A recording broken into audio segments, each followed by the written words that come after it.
Bu adamda tam eğlenilecek kızlarla gezecek bir tip var. Doğru bir gözlem. Evlenmekte falan gözü yok bunun. Yok, nerede geçti bundan? Evet. Siz de tam evlenecek tipte bir adamsınız. Aynen. Ben çok hazırım Zeynep. Ben çok hazırım. İyi günler Murat Bey. Hop bir dakika. Bir dakika ya öyle laf sokup gidemezsin. Bir dakika ne oluyor? Şşt Murat! Murat gelsene. Duydun mu? Kendime evlilik teklifinde bulunmuş gibi hissediyorum. Allah'ım ben. Ya saçmalama Yılmaz. Bir dakika ya. Zeynep sinyal yaptı görmedin mi oğlum? Bana evlilik teklifi yap der gibiydi ya. Edeyim mi evlilik teklifi? Ne diyorsun? Zeynep! Yılmaz otur şuraya. Otur şuraya. Geleceğim. Zeynep bana sinyal yaptı. Yani evlenme teklif etti. Yanlış mı duydum? Doğru. Evlenme teklif etmeliyim. Ay çok mutluyum. Şeyini benden. Tamam. Hicabi, ya ben çok mutluyum. Zehra yaşıyormuş. Umarım yakında görürüm onu. Çok özledim. İnşallah Gizem. İnşallah Ziya hocam da Zehra'sına kavuşur. Hicabi, hani şu geçen baktığımız ev vardı ya. Bence o evi tutalım biz. Çünkü sizinkiler iç güveysi olmanı istemiyor. Benimkiler de sizde kalmama izin vermez. O ev güzeldi de. Tutalım mı? Ne diyorsun? Tamam tutalım. Sen iste ben seninle her yerde yaşarım. Yeter ki sen ol. Ay, romantik bıdığım benim. Biliyordum böyle diyeceğini.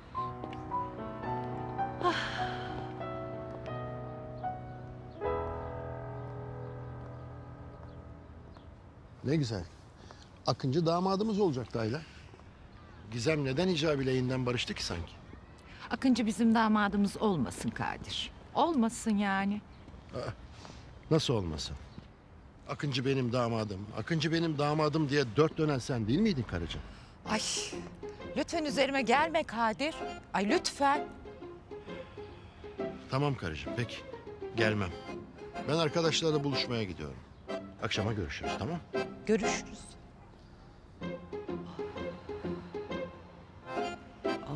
Of. Yani Akıncı damadım olacak diye ben neye niyet ettim, neye kısmet çıktı. Ay Allah'ım yarabbim.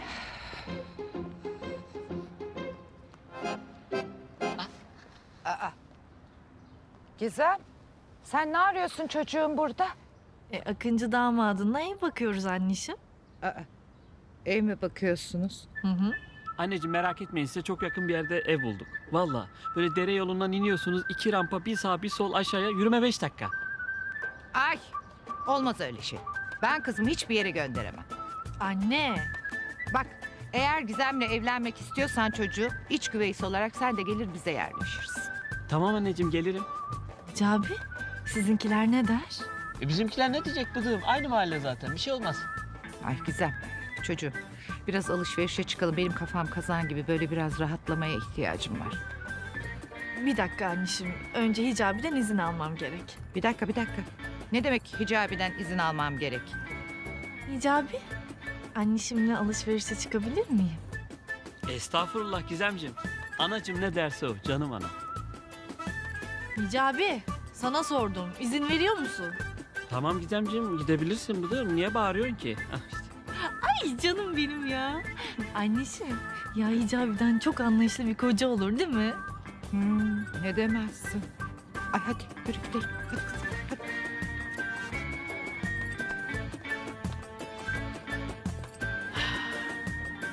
Şükür bugünümüze.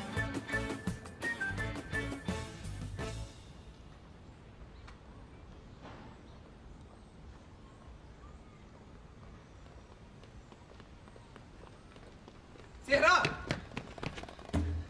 Bırak kolumu. Ya neden böyle yapıyorsun ha? Tam birbirimize kavuştuk derken neden böyle yapıyorsun? Pis çapkın.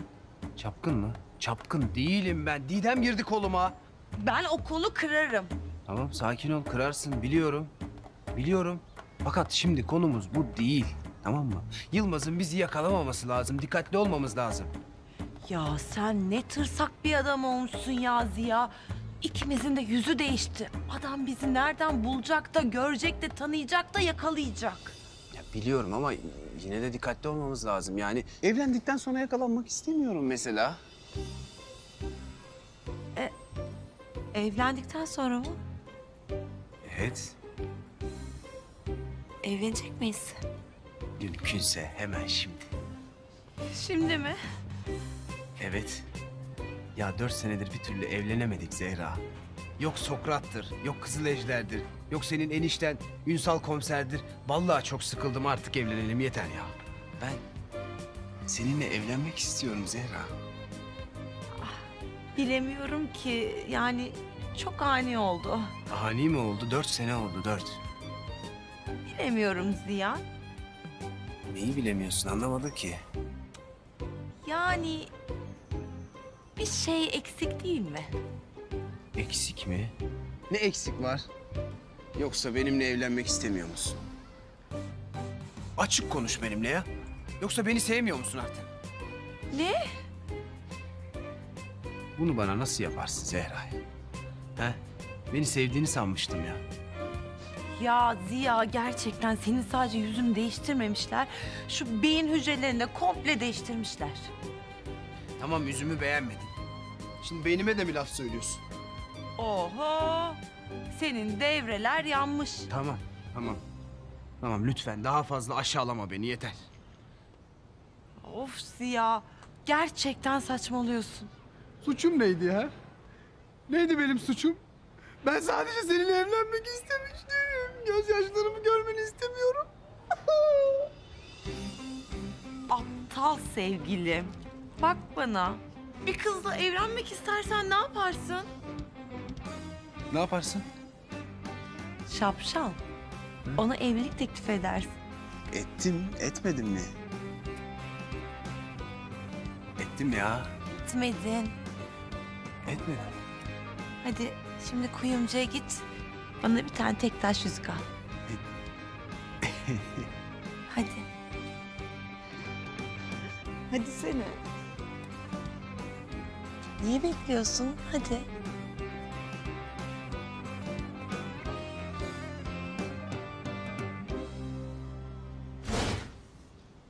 Zehra'm.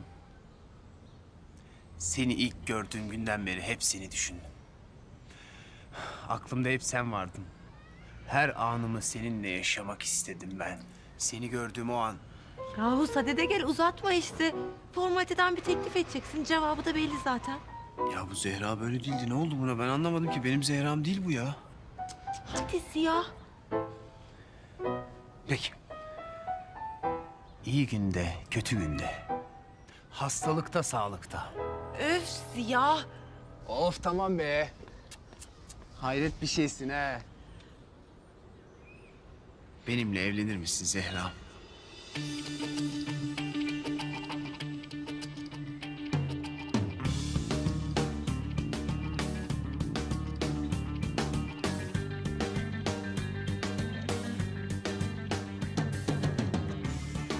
Hayır. Hayır mı? Bu ne ya? Tektaş yüzük. Ya sen bana bu küçücük çirkin yüzükle mi evlilik teklifi yapacaktın? Çirkin yüzük mü? Ben ona bir maaşımı bağladım, insafsız.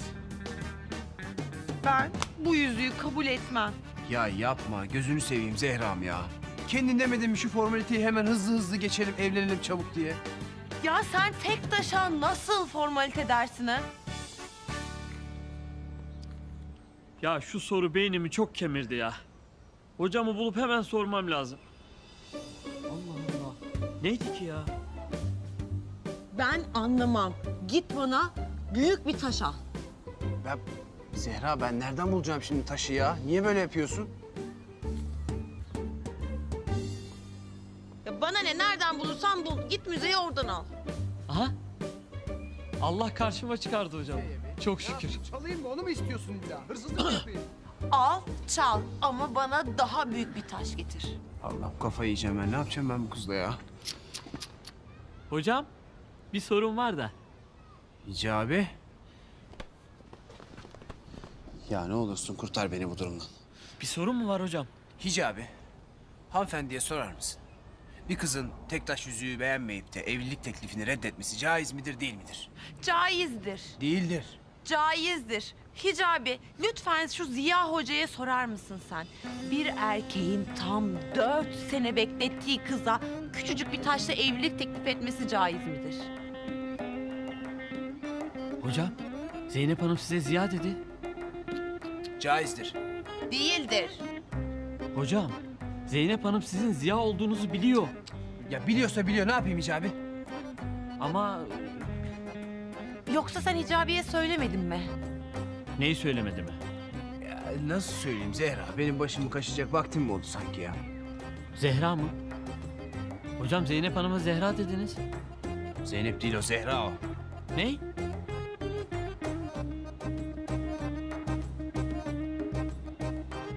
Ya bak gördün mü? Hicabi bile seni tanımadı. Karakterin değişmiş senin. Sen taktın tek taşla tek taş ya. Ben anlamadım ki seni. Sen ne oldu sana böyle? Ah Hicabi, asıl senin bu Ziya Hocan bir değişmiş sorma. Ah Hicabi, sabahtan beri çektiklerimi bir bilsen var ya. Vallahi acırdın bana. Şuracıkta ağlardık. Gözyaşları içinde kalırdık. Ben anlamam. Akşama bana daha büyük, daha güzel bir tek taş buluyorsun.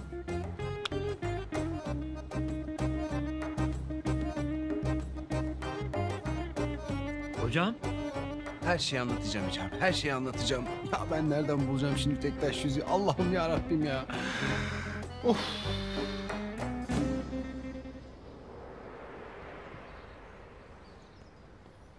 Semih! Ne haber? Yani iyi komiserim, iyiyim yani. Gayet iyiyim yani. Bırak lan. Betim benzin atmış. Korktun değil mi? Seninkinin yaşadığını öğrendin tabii çakal. Ya komiserim, polisten koruma talep edebiliyor muyuz? Polisin böyle bir hizmeti var mı acaba? Çünkü bu kertenkele beni kesin öldürecek. Korkma Semih, ben varım. Kertenkele seni yakalamadan önce ben onu yakalayacağım oğlum. Yalnız senin desteğin olmadan başaramam. Yardımına ihtiyacım var Semih. Komiserim ne demek yani? Her türlü yardımcı olurum. Güzel. Şimdi bu kertenkelenin yakın bir arkadaşı var ya, Şevket. Ona ihtiyacım var. He, o yok yalnız komiserim. Ne demek yok lan? Yani bu Deli Kenan'ın korkusuna şehir dışına kaçtı. Deli Kenan mı? Evet komiserim. Ya ben şöyle özetleyeyim. Şimdi bu bizim manyak sahte Akıncı oldu. Kenan da bunu Akıncı zannedip peşine düşünce bu manyak da Kenan benim peşime düştü deyip şehirden kaçtı. Oğlum Deli Kenan nerede peki? Onu vallahi ne bileyim dünden beri görmüyorum. Peki bu Şevket'e nasıl ulaşacağız? Telefon numarası var mı sende? Komiserim telefon numarası var da ulaşamazsınız. Çünkü o manyak kaçarken telefonunu bırakıp gitmiş. Ver bakayım onu. Bu daha çok işime yarar. Bak. Semih. Bu konuştuklarımız aramızda kalacak, tamam mı? Bir yerde duyarsam, edersem yemin ediyorum seni kertenkeleden önce ben vururum. Ay yok yok yok. Şimdi bak, sen yürü git, bir iki hafta ortalıklarda gözükme. Tehlikeli olabilir senin için. Hadi, ikile. Tamam. Hadi, tamam. Kertanını da ben veririm. Ha, eyvallah. Hadi. Hadi çabuk, kaybol.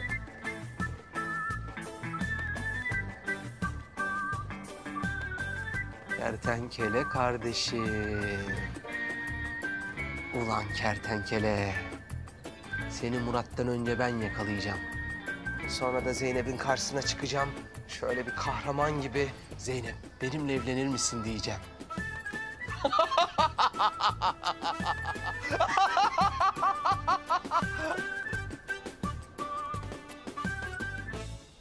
Ya işte böyle Hicabi. Maskeli kızla Zehra çıktı. Biliyorum şaşırdın. Ama hayatta böyle şeyler oluyor kardeşim. Yapacak bir şey yok yani, ne yapalım? Hocam bir soru sorabilir miyim? Ya Hicabi, sana boşuna anlatmışım ben her şeyi ya. Hayret bir şeysin ya. Hocam, şimdi diyelim ki beni klonlasalar, yani benden 2 tane olsa, klonun işlediği sevap, klonun kendisine mi yoksa bana mı yazılır? Klon mu? Evet hocam, klon. Bildiğin klon. Evet hocam, benim klonum. Yahu bir tanesine cevap yetiştiremiyoruz. Bunun bir de klonu olsa ayvayı tam yeriz. Caiz midir hocam? Şimdi Hicabi, bu konuda İslam alimler arasında çeşitli itilaflar vardır. Hocam. Bir sorun var, beynimi kemiriyor. Sorabilir miyim? Haddini bil klon. Önce ben geldim. Ben soracağım, sıranı bekle. Hocam, ben de tam bunu soracaktım. Bir Müslümanın klonuna ayrımcılık yapması caiz midir? Ne? Ya sus! Ben sana kaç kere dedim ben hocama soru sorarken gelip hocamı rahatsız etme diye. Edepli ol azıcık ya. Sus. Ama hep sen soru soruyorsun. Bana hiç soru sordurmuyorsun. Bu sefer ben soracağım. Hayır, ben soracağım. Bana ne, ben soracağım? Ya ben soracağım. Hocam, uyur gezer bir insan uykusunda işlediği günahlarından sorumlu tutulur mu? Ne? Hocam, evlilik programında evlenmek caiz midir? Ne? Hocam, bir Müslümanın evinde panda beslemesi caiz midir? Ne? Hocam, bir insanın zaman makinasıyla geçmişe dönmesi caiz midir? Ne? Caiz midir hocam? Caiz midir hocam? Caiz midir? Caiz midir hocam? Hocam caiz midir? Caiz midir? Caiz midir hocam? Caiz midir hocam? Caiz midir? Değildir. Caiz değildir Hicabi. Hocam? Hocam olur mu klon ya? Hayret bir şeysin ya. Allah bizi tek olarak yaratmış. Klona ne gerek var Hicabi ya? Gözünü seveyim sen yapma bari. Klonla klon, klonla klon.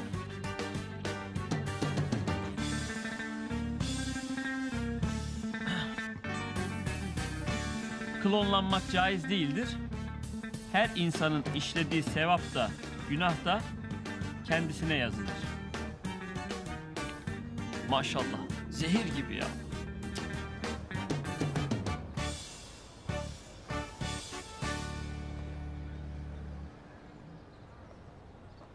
Kemal'cim hoş geldin canım. Ne istersin? Senin mutlu olmandan başka hiçbir şey istemem Melis. Ay bunun hafızası geldikten sonra daha kibar bir adam olmuş sanki. Yeşil çay mı yapayım sana, siyah çay mı? Yaşadığım olaylardan ve kafama yediğim tavalardan sonra bambaşka birisi oldum Melis. Adeta aydınlanma geldi bana. Ya Kara Kemal, sen gerçekten bambaşka bir insan olmuşsun. Lütfen Melis, bundan sonra bana Kara Kemal deme. Benim adım Aydın Kemal. Aydın Kemal mi? Ne güzel bir isim. Seni uzun zamandır rahatsız edip sana kaba davrandığım için özür dilerim Melis.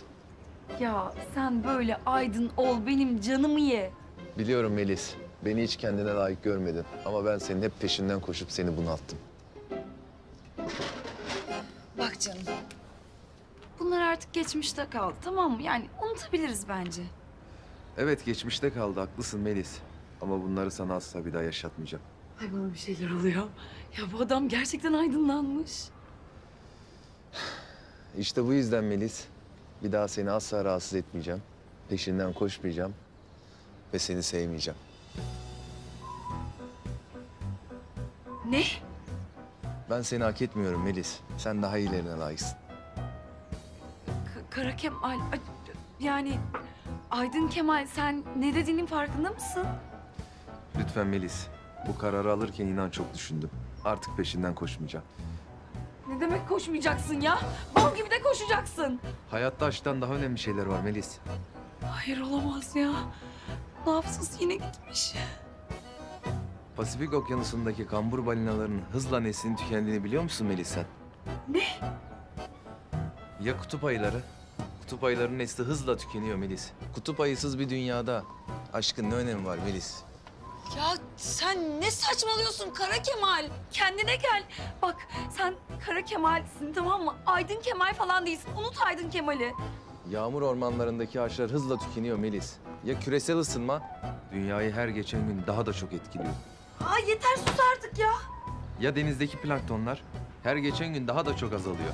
Ya planktonlar olmazsa balıklar ne yiyecek? Ha, hiç bunu düşündün mü Melis? Ya yeter, sus artık. Ya lütfen yalvarıyorum sana, kendine gel. Sen Kara Kemal'sin, Aydın Kemal falan değilsin lütfen. Ya ben Kara Kemal'i geri istiyorum. Dünyamızı daha çok yaşanılabilir bir hale getirmeliyiz Melis. Bunun için de daha az karbonlu ürünler üretmeliyiz. Doğaya daha az atık bırakmalıyız ve sürdürülebilir enerji kaynakları üretmeliyiz Melis. Senin şimdi düşük karbonla başlayacağım ben. Al sana düşük karbon. Ekolojik dengeyi korumak için daha az üretip daha çok Lütfen Kara Kemal'sin, kendine gel. Dişlerimizi fırçalarken suyu asla açık bırakmamalıyız. Işığı kapatmadan odadan çıkmamalıyız. Yeter ya, yeter, yeter, yeter. Ay kız abimi öldürecek Melis, dur. Ya dursana. Ya bırakın beni. Melis sen Kara Kemal'sin. Kendine gel. Sakin olur musun Melis? Bırakın diyor. Melis sakin ol. Dünyayı daha güzel bir hale getirmek için şiddete hayır demeliyiz.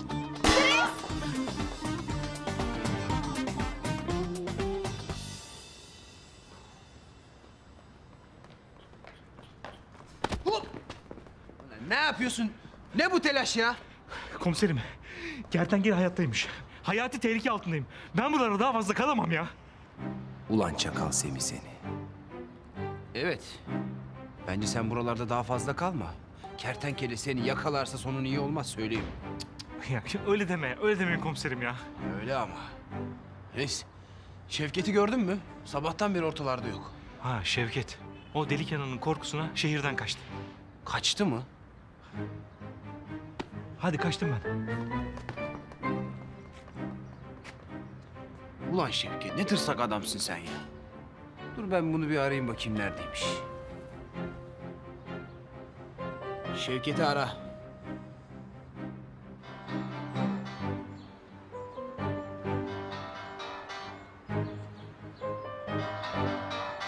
İşte kertenkele arıyorsun. Ulan sana akşama var ya büyük sürprizlerim var çakal. İlk önce seni yakalayacağım.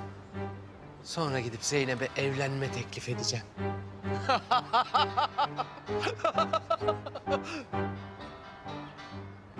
Sen çalmaya devam et kertenkele. Ben sana geri döneceğim çakal. Allah Allah. Nereye gitti bu adam ya? Telefona da cevap vermiyor. Ama neyse ben gidip Zehra'ma tek taş yüzüğü alayım.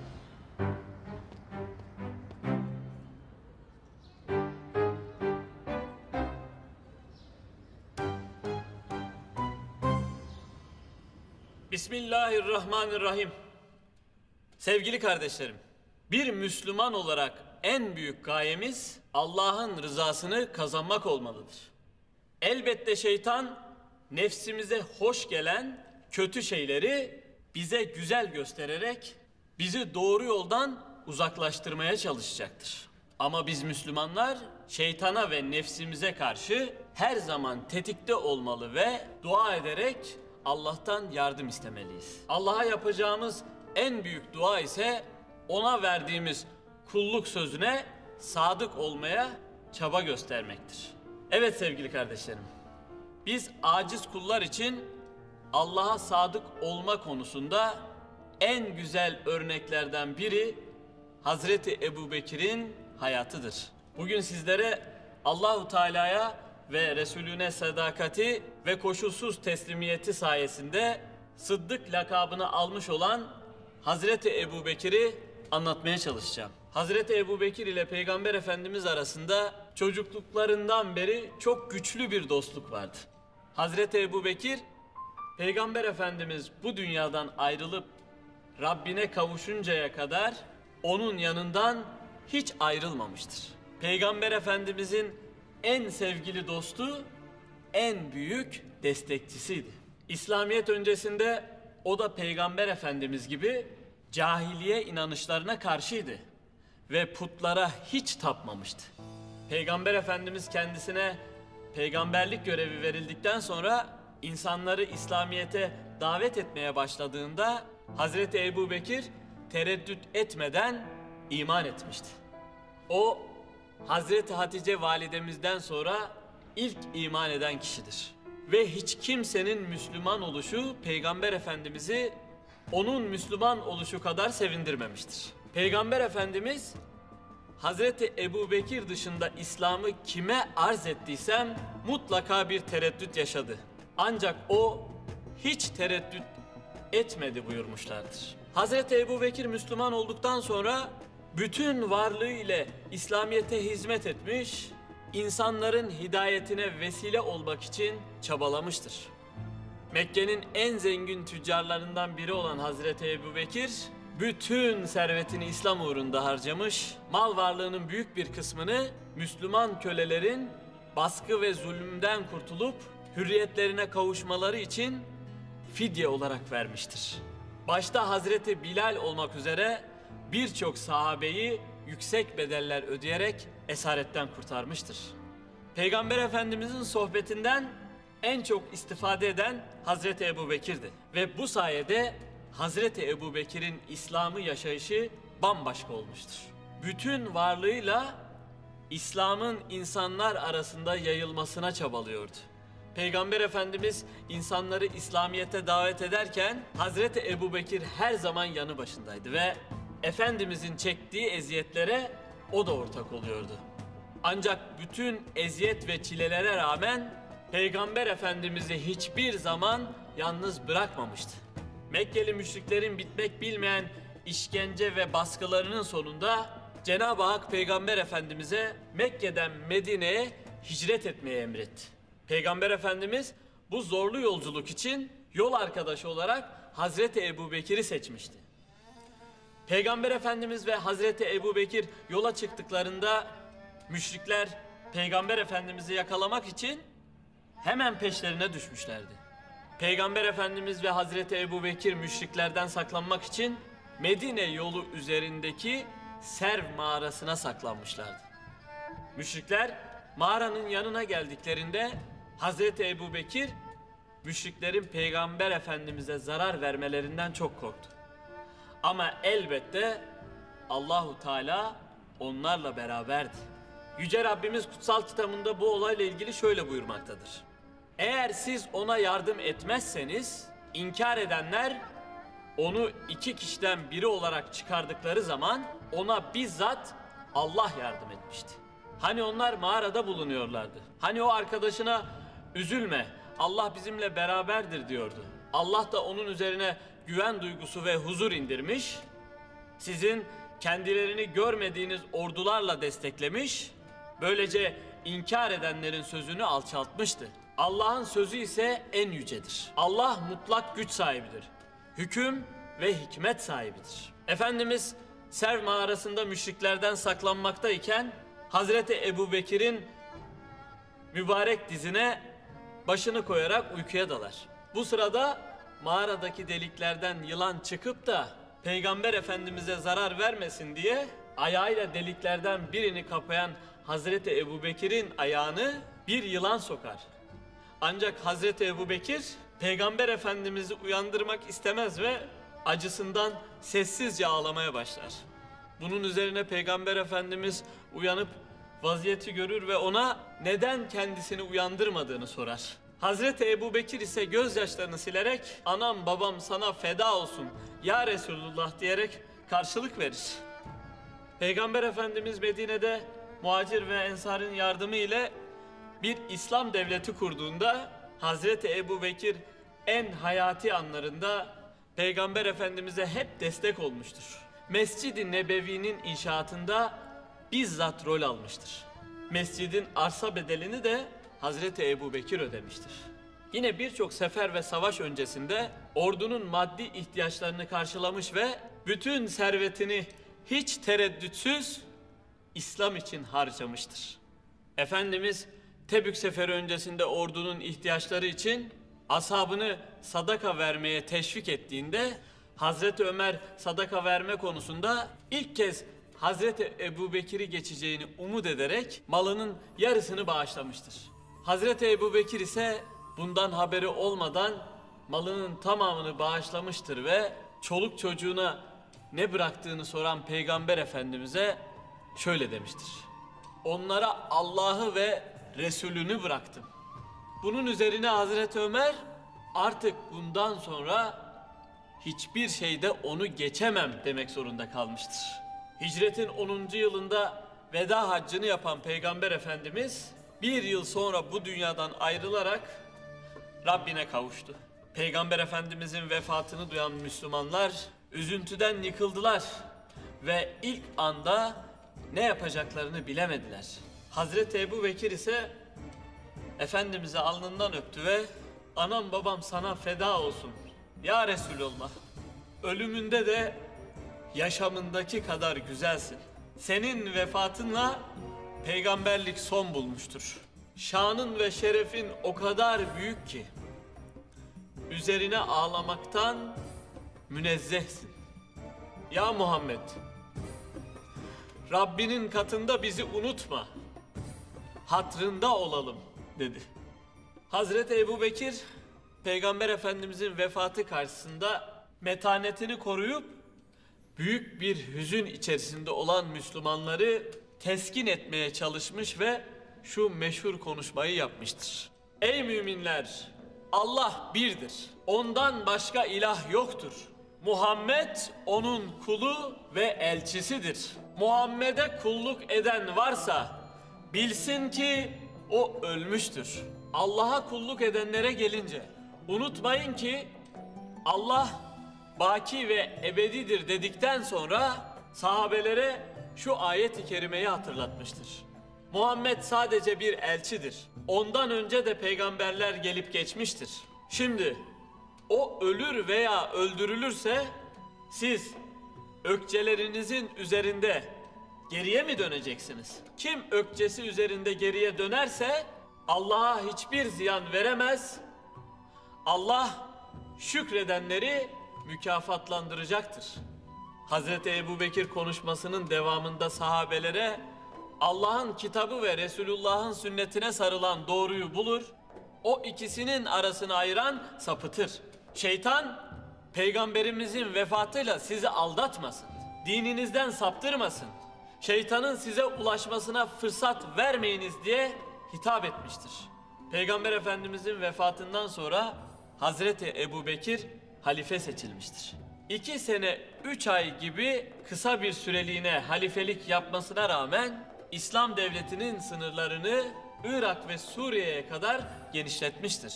Ayrıca fetihler sırasında hafızların bir şehit olmasından sonra Hazreti Ebubekir Kur'an ayetlerini bir araya getirip Kur'an-ı Kerim'i kitap haline getirmiştir. Hazreti Ebubekir yakalandığı bir hastalık sebebiyle 63 yaşında vefat etmiştir ve vasiyeti üzere Peygamber Efendimizin yanına defnedilmiştir. Yine vasiyeti üzerine tüm serveti satılarak İslam devletine bırakılmıştır. Hazreti Ebubekir Sıddık servetini Allah yolunda harcamış ve kendisi çok sade bir hayat yaşayarak daima Allah'a ve Resulüne sadık kalmıştır. Allahu Teala Hazreti Ebubekir'e bahşetmiş olduğu bu üstün kulluk hasletini bizlere de nasip eylesin inşallah. Amin. Cenab-ı Allah bizleri de Hazreti Ebubekir Sıddık gibi Rabbine sadık ve ona vermiş olduğu kulluk sözünden dönmeyen kullarından eylesin inşallah. Amin. Sevgili kardeşlerim, hak batıl mücadelesi kıyamete kadar devam edecektir. Yüce Rabbimiz bu mücadelede biz Müslümanlara hak yolunda yaşamayı, hak yolunda ölmeyi nasip eylesin inşallah. Amin. Değerli kardeşlerim, bugün Müslüman coğrafyası tarihindeki en acı dolu günlerini yaşıyor. Karanlık dış güçler Müslümanları Müslümanlara kırdırmak ve İslam coğrafyasını kana boğmak için en alçakça planlarını yapıyorlar. Yüce Rabbimiz dünyayı fesada boğan şer güçlerin planlarını başlarına geçirsin inşallah. Amin. Sevgili kardeşlerim, zor zamanlardan geçtiğimiz bu dönemde ülkemiz ve milletimiz bu dış odaklı şer güçlerin hedefi durumundadır. Yüce Rabbimiz asırlar boyunca İslam'ın bayraktarlığını yapmış olan milletimizi ve ülkemizi bu zalimlerden korusun inşallah. Amin.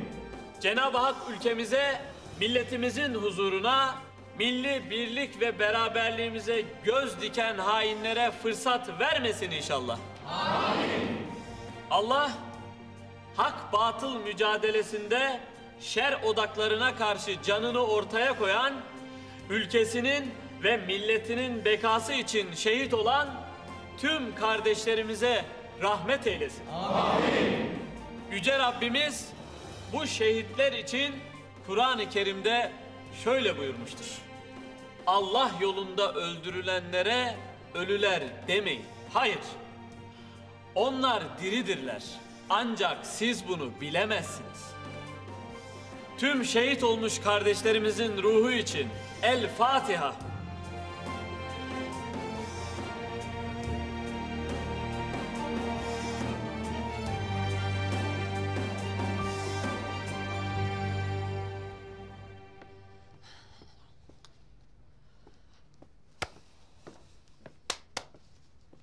Ay Zehra yeter Allah aşkına, başım döndü ya. Hele bana istediğim gibi bir yüzük almasın. Bak ona günü nasıl gösteriyorum ben. Zehra sen iyi misin Allah aşkına? Yılmaz komiser senin peşindeyken sen hala tek taş yüzük mü düşünüyorsun? Melis, orada olup o yüzüğü görseydin beni anlardın. Sıkıysa bana istediğim gibi kocaman taşlı bir yüzük almasın. Pes. Ah Zehra'm ah, yaktın beni be. Taktın tek taş yüzüğe ya. Hayret bir şeysin ya. 1 yıllık maaşımı ipotek ettirdin bana ya. Sen böyle değildin. Ne oldu sana, ben anlamadım ki. Allah'ım ya Rabbim, Yılmaz bizim peşimizde. Sen taktın tek taş yüzükte yüzük. Yüzükte yüzük ya. Canım hocam. Hicabi. Sorma oğlum. İşim bitti benim ya. Sormam lazım hocam. Ne? Hocam Mars'taki suyla aldığımız abdestle kıldığımız namaz caiz olur mu? Ney? Mars'taki su hocam. Mars'ta su mu var ki abdest alıp namaz kılasın ya? Varmış hocam, öyle diyorlar. Ah Hicabi, senden kaçış yok belli. Caiz midir hocam? Caiz değildir Hicabi.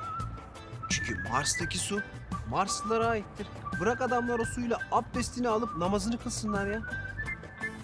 Peki hocam Marslılar gerçekten var mıdır? Şimdi Hicabi, bu konuda Amerikalı bilim adamları ile Türk bilim adamları arasında çeşitli itilaflar vardır. Yani Amerikalı bilim adamları Mars'taki uzaylıların dünyayı istila edeceğine inanırken Türk bilim adamları ise Mars'ta dost uzaylıların yaşadığına inanırlar. Peki sizce Marslılar Müslüman mıdır hocam? Ah Hicabi, nereden buluyorsun sen bu soruları ya? Hicabi, bu konuda İslam alimler arasında çeşitli itilaflar vardır. Kimi Müslüman alimler... Peki hocam Cenab-ı Hak uzaylılara da peygamberler göndermiş midir? Vallahi Hicabi inşallah göndermiştir. Yoksa bu uzaylılar Allah korkusu olmadan dünyaya gelirlerse ayvayı yediğimizin resmidir.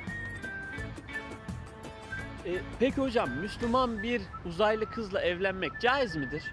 Ney? Müslüman uzaylı kız hocam. Ne oldu Hicabi? Uzaylı kızı görünce hemen gizemi bıraktım bakıyorum. Olur mu öyle şey hocam? Tövbe tövbe. Ben Gizem'i seviyorum. Uzaylı bütün Müslüman kızlar dünya ahiret kardeşimdir. Bir dakika.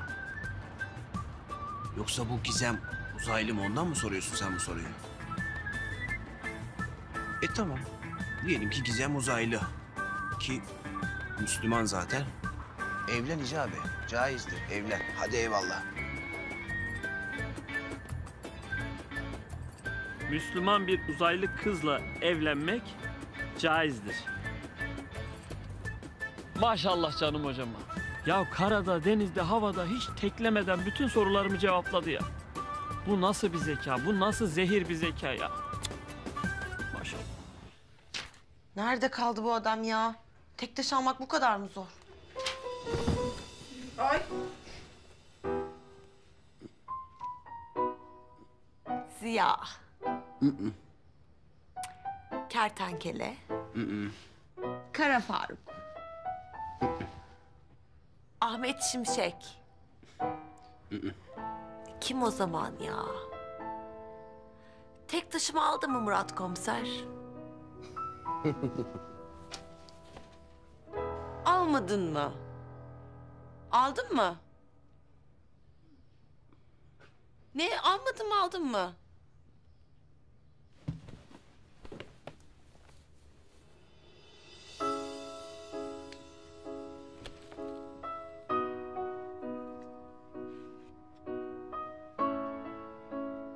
Benimle evlenir misin?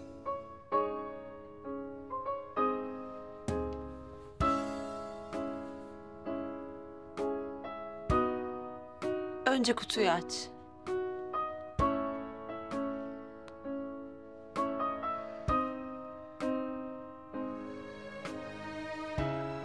Evet be, sonunda. İşte bu. Ya, sonunda evleniyorum.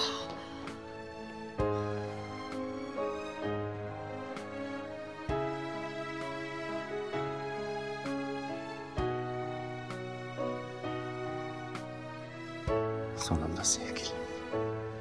Sonunda.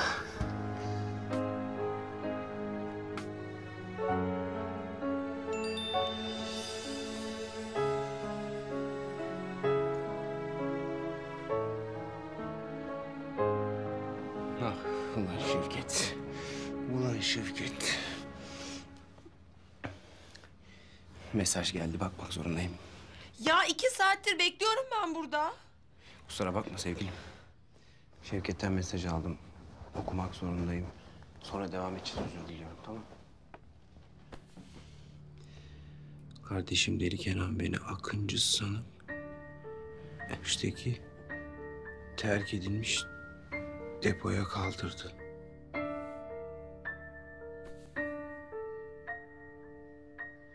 Hemen gelip kurtarmazsam beni öldürecek. Kardeşim ne olur yardım et. Kardeşim Şevket.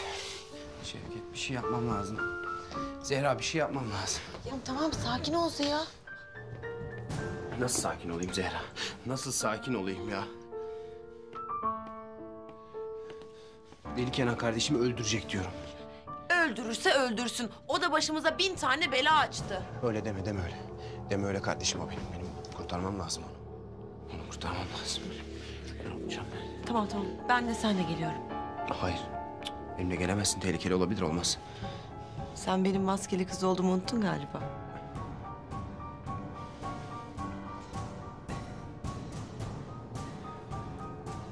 Tamam. Ama acele etmemiz lazım.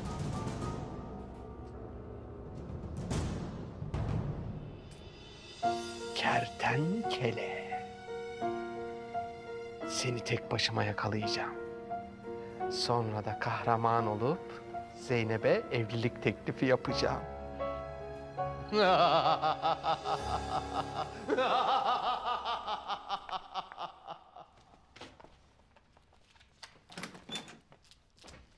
Meryem, kızım su kaynadı, hadi çay demliyorsun. Ulan Meryem, ha bir fotoğraflar nedir? Kahraman yavuklum Akıncı'dır. Akıncı'dır, yavuklindir. Ulan Sami! Sami Efendi! Koş ulan koş, yetiş! Sami Efendi! Ulan Asiye ne oluyor? Sesin Çukurcuma'dan geliyor. Nedir, ne bağırıyorsun? Koş bak ne var burada, bak. Kinova mı? Ulan bu adam kimdir, yarasa mı? Ulan Sami kör müsün, görmeyeyim misin? Akıncı'dır da. Ulan Akıncı'nın ha burada duvarda ne işi vardır? Akıncı'nın yeri duvar değil. Benim kalbimdir enişteciğim. Şu anındakilerle bakın ya. O bizim uşaktır da. Akıncı bizim kahramanımızdır. Kız kafayı yemiştir da.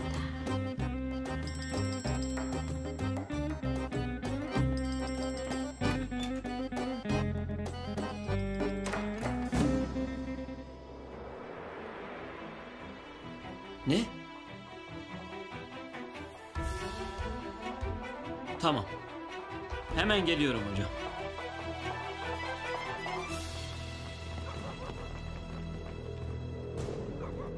Akıncı bu mahallede yaşıyormuş. Gözünüzü dört açın. Bu sefer hata istemiyorum. Akıncı elimizden kaçamayacak. Anlaşıldı mı lan? Yoksa derinizi yüzerim. Ulan Akıncı, sen benim sevdiğim kadının kalbini nasıl çalarsın ulan? Ben senin o kalbini yerinden söküp çiğ çiğ yemez miyim ulan?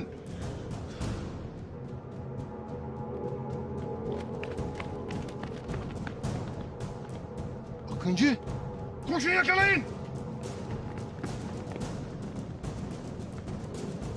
Öldürmeyin onu! Onu ben kendi ellerimle geberteceğim!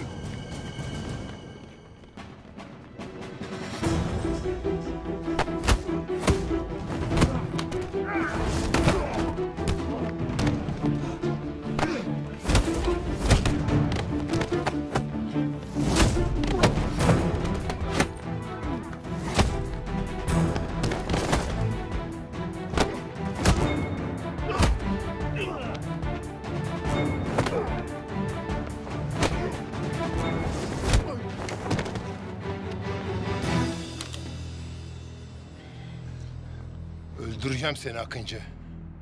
Meryem'i sana yar etmeyeceğim. Kenan abi. Ne Kenan abisi lan? Ne Kenan abisi? Kenan abi. Sakin ol. Silahla şaka olmaz. Öldüreceğim ulan seni. Öldüreceğim.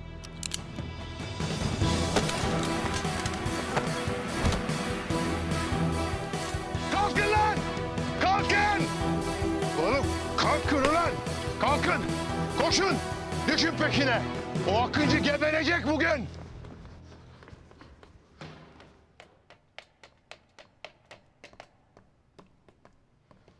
Vay, ay yıldızlı adam.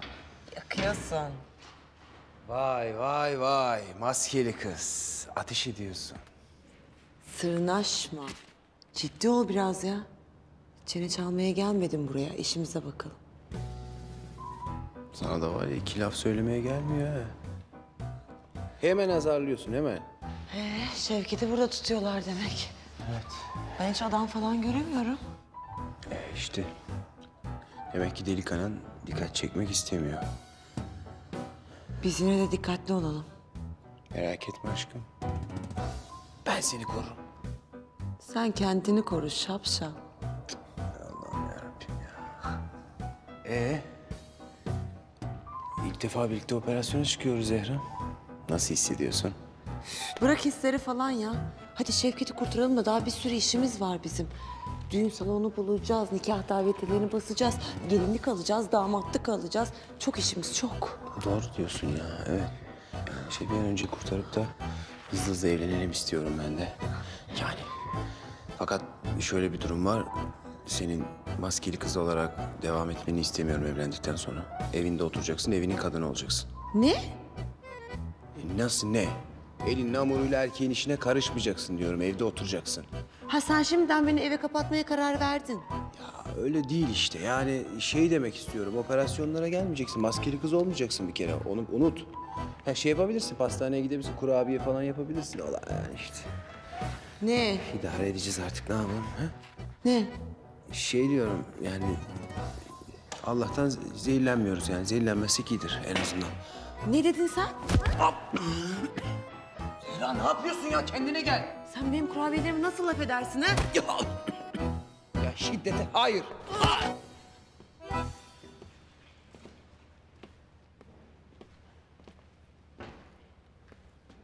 Allah Allah.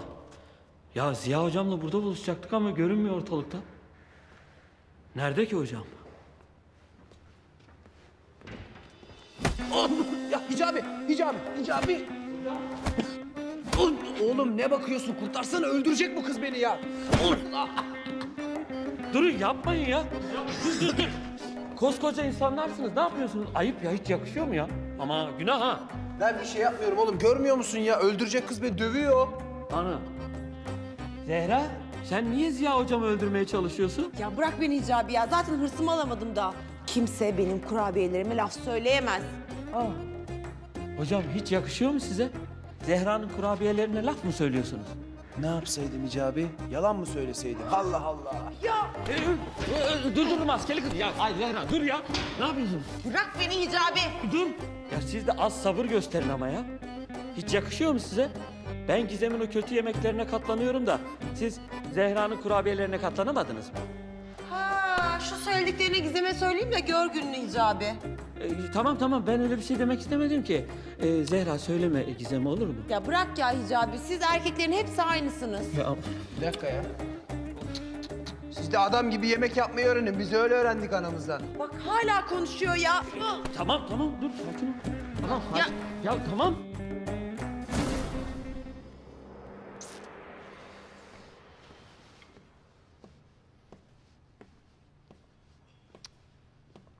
Ulan kertenkele, nerede kaldın lan? Ağaç olduk burada ya. Hayır, arkadaşım burada hayati tehlike altında ve sen ortalıkta yoksun. Çakal. Ben bu çakala bir mesaj daha atayım şöyle. Kardeşim nerede kaldın? Adamlar beni öldürmek üzere. Koş, yetiş. Yolla.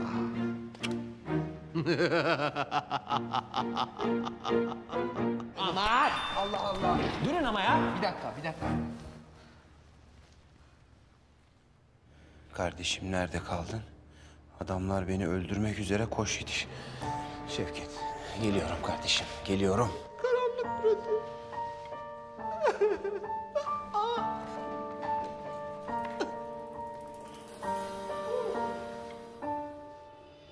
Hicabi, sen burada kal, bize gözcülük yap, tamam mı? Allah'a emanet ol. Siz de hocam. Yürü.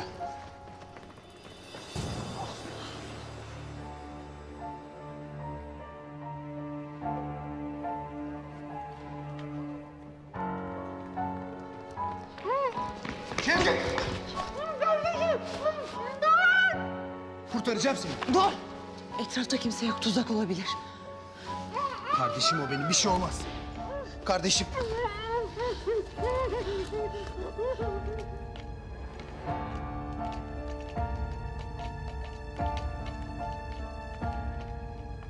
Akıncı buralarda bir yere saklanmış olabilir. Her yere bakın.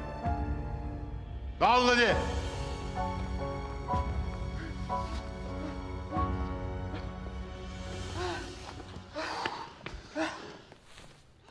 Sürpriz! Ta-ta-ta-tam! Ay yıldızlı adam yani kertenkele, maskeli kız. İkinizi de yakaladım. Şimdi elimdesiniz işte.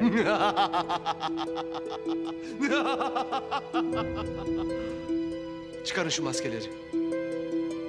Dur, bir dakika. Ay yıldızlı, kertenkele sen dur. İlk önce Zehra Hanım lütfen. Önden bayanlar. Artık bitsin şu maskeli balo ya. Vallahi sıkıldım ya. Hadi.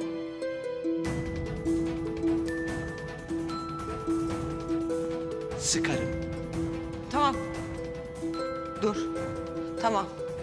Çıkaracağım. Hı.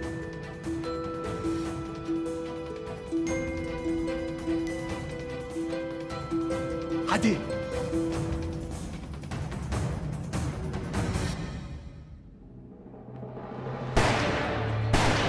Ne oluyor ya?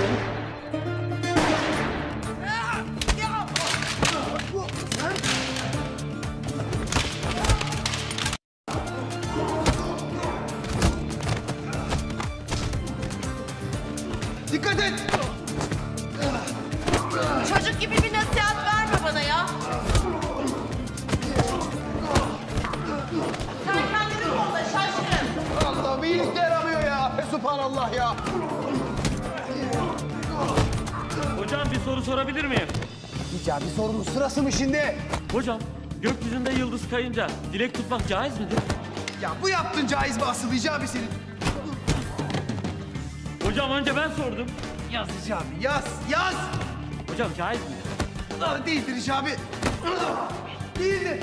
Çünkü bayan yıldız herhangi birinin kafasına düşeceği için dilek tutma. Dua et dua. Hay maşallah ya zehir gibi ya.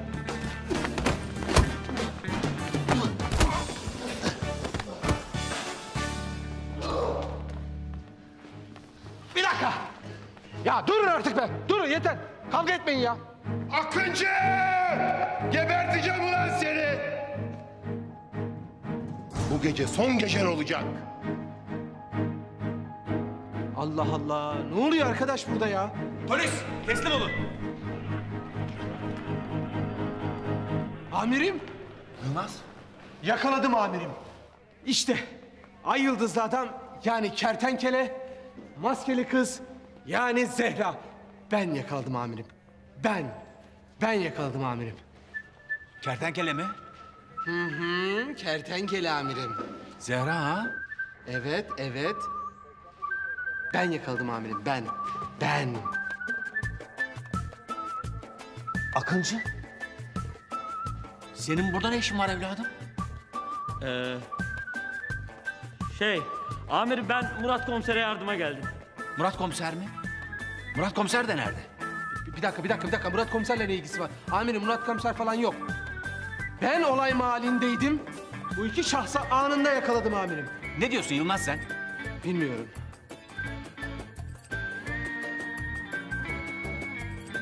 Helal sana be Akıncı. Daha ilk gününde hemen göreve başlamışsın. Gel seni şu hilalinden bir öpeyim. Koçum benim. Bu arada düğün ne zaman? Yakında efendim. Umarım beni de çağırmayı unutmazsın. Estağfurullah, o nasıl söz? Çağıracağım sizi. Ya amirim böleceğim de kusura bakmayın ya. Ben burada ay yıldızlı adamı yani kertenkeleyi ve Zehra'yı yakalamışım maskeli kızı. Siz orada düğün müğün diyorsunuz ya. Vallahi ben hiçbir şey anlamıyorum ya. Amma kafa ütüledin Yılmaz sen de ha. Aç şu adamların maskesini de kim olduklarını bir görelim. Tamam amirim. Kertenkele aç. Maskeyi aç. Aç şu maskeyi. Ya aç kardeşim şu maskeyi ya. Açın diyorum. Ağır çekimde maske çıkıyor artık yeter ya.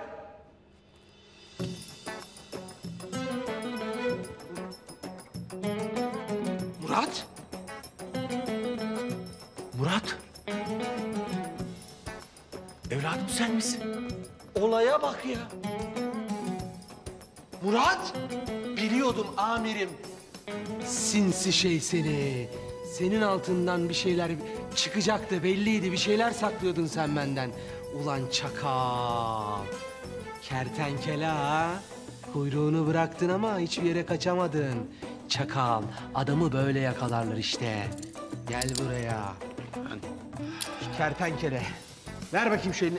Arkadaşım bitti. Oyun bitti. Artık adalete teslim ol. Sen şimdi inceden hapishaneye gideceksin kardeşim. Tamam mı? Bir 20 yıl verirler sana. Zeynep de bana kalacak. Anladın mı? Ben bu gece ona evlilik teklif edeceğim. Hiç kusura bakma Murat. Hiç kusura bakma. Yılmaz. O iş biraz zor. Tabii biz kertenkeleyi yakalayınca Zehra Hanım'ı unutmuşuz. Hangi iş zor canım? Havada bulut, sen Zeynep'i unut. Ya ben Zeynep'i niye unutacağım ya? Ha? Zeynep senin gibi suçlu ve tehlikeli biri olmadığı için mi? Kızcağız şu anda evinde, sen burada erkeklerle dandun kavga ediyorsun ya. Hayır. Zeynep ben olduğum için unut diyorum. Ne diyorsun ya? Ne diyor amirim bu? Ne diyor bu ya? Kafan mı güzel senin?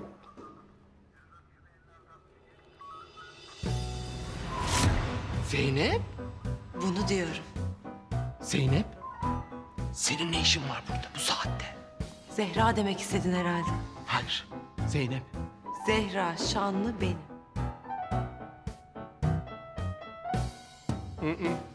Sen Zeynep'sin. Sen Zeynep'sin. Sen Zeynep'sin ve ben sana bu gece evlilik teklifinde bulunacağım. Çok hazırım. Sen Zehra olamazsın. Olamazsın. Hayır, hayır, hayır, hayır, hayır, hayır, hayır, hayır, hayır. Sen Zeynep'sin. Sen Zeynep'sin. Kesinlikle kabul etmiyorum. Sen Zeynep'sin. Amirim, amirim, hayır. Hayır amirim, hayır. Amirim. Kabusun içindeyiz değil mi amirim? Şu an bir rüya. Hiçbir şey gerçek değil mi amirim? Amirim lütfen uyanalım. Uyanalım amirim. Uyanalım ve bitsin tamam mı amirim? Uyanacağız ve bitecek. Bu gerçek değil mi amirim? Hayır. Hayır. Zeynep o değil mi amirim?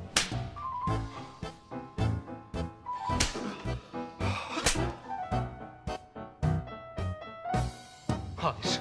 Uyanmıyorum ve hala bu bir kabus. Amirim bu bir kabus değil mi? Hayır. Sen Zeynep'sin. Zeynep'sin. Kandırıldın. Kertenkele tarafından kandırıldın. Sen Zeynep'sin. Benim sevdiğim kızsın. Sen Zehra olamazsın. Sadece kandırıldın. Ne saçmalıyorsun Yılmaz sen? Amirim bu kız Zeynep ya. Zehra olamaz ya. Bu alçak kertenkele bu kızı ağına düşürüp kandırdı. Ve o şu anda kendini Zehra sanıyor. Kendine gel Zeynep. Kendine gel. Hayallerimi yıkamazsın. Hayır. Hayır amirim. Hayır amirim. Hayır böyle bir son olamaz ya. Hayır böyle olmamalı. Zeynep. Murat, evladım bugüne kadar niye söylemedin ay yıldızlı adam olduğunu ha? Niçin gizledin benden? Ya amirim ne ay yıldızlı adamı ya. Kertenkele bu ya. Bu kertenkele. Bu da Zeynep. Zehra değil Zeynep. Ama bu kertenkele. Ben eminim en azından kertenkele amirim ya. Bak Yılmaz, eğer bir daha konuşursan seni içeri atarım ona göre.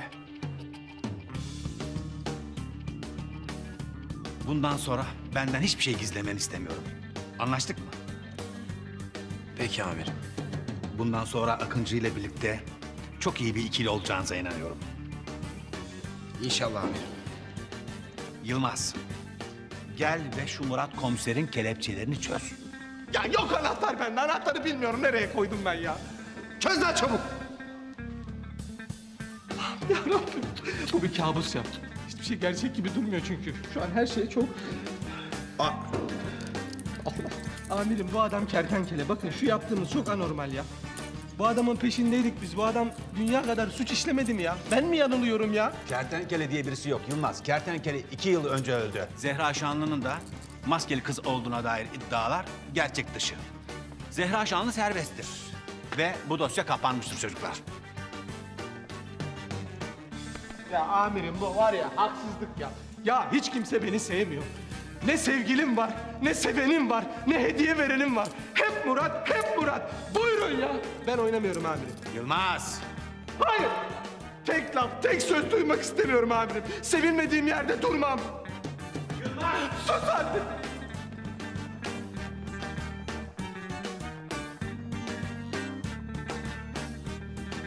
Hocam. Kardeşim. Canım hocam. Hicabi. Güzel. Hicabi. İyi misin? Sana bir şey olacak diye çok korktum.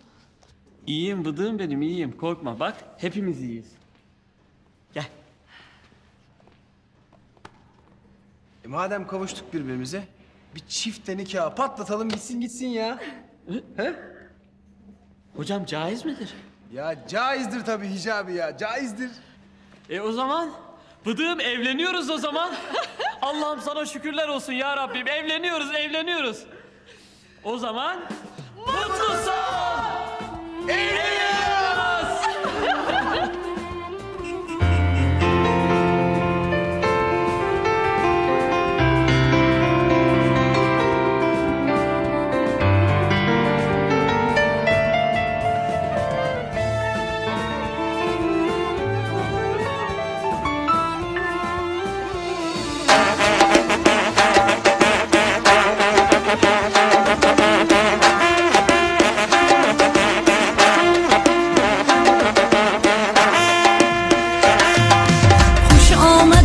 عزیزان بر توی ما مهمانان گل عروس و شهد سر بدا مبارک یار یا شهد و عسل بر شما نعمت خان بر شما گل ببر و گل بسر بدا مبارک یار یا حریری چشمش حیا زرهلی رویش سیاه نرگس و نوری بسر بدا مبارک یار یا پدر با ما صفایی مادر با ما هم شمس و قمر با ما ای بادا مبارک یار یار یار یار یار گل ببر و گل بسر بادا مبارک یار یار یار یار یار خوش آمدید مهمانان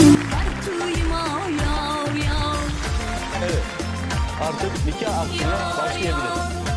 Sayın Gizem Çakır, Hicabi Erdem'i hiç kimsenin etkisi ve baskısı altında kalmaksızın özgür iradenizle eş olarak kabul ediyor musunuz? Evet. Yar yar. Yar yar. Yar yar. Siz Hicabi Erdem, Gizem Çakır'ı hiç kimsenin etkisi ve baskısı altında olmaksızın eş olarak kabul ediyor musunuz? Hocam.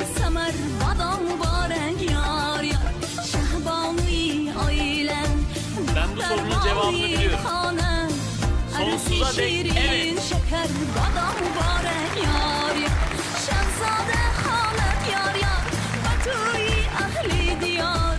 Siz Zehra Şan, Murat Demirkan'ı hiç kimsenin etkisi ve baskısı altında olmaksızın eş olarak kabul ediyor musunuz? Evet.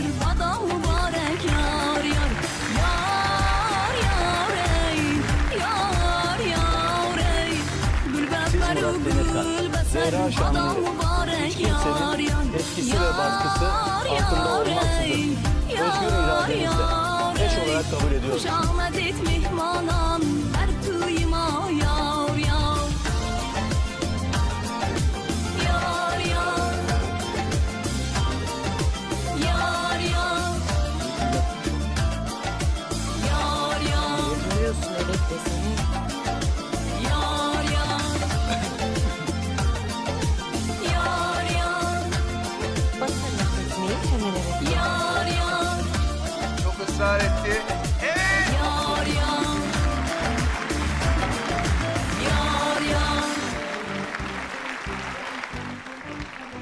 değerli şahitlerimiz, siz de bu mutlu güne şahitlik eder misiniz? Evet. Ediyoruz. Ediyoruz. Buyurun. İmzalarınızı alalım.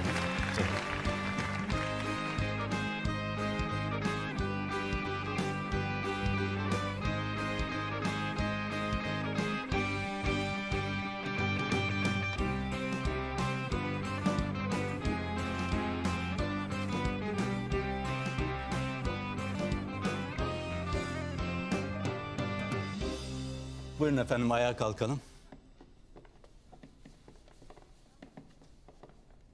Ben de sizleri Türk Medeni Kanunu'nun bana verdiği yetkiye dayanarak karı koca ilan ediyorum. Bir ömür boyu mutluluklar diliyorum. Hayırlı uğurlu olsun.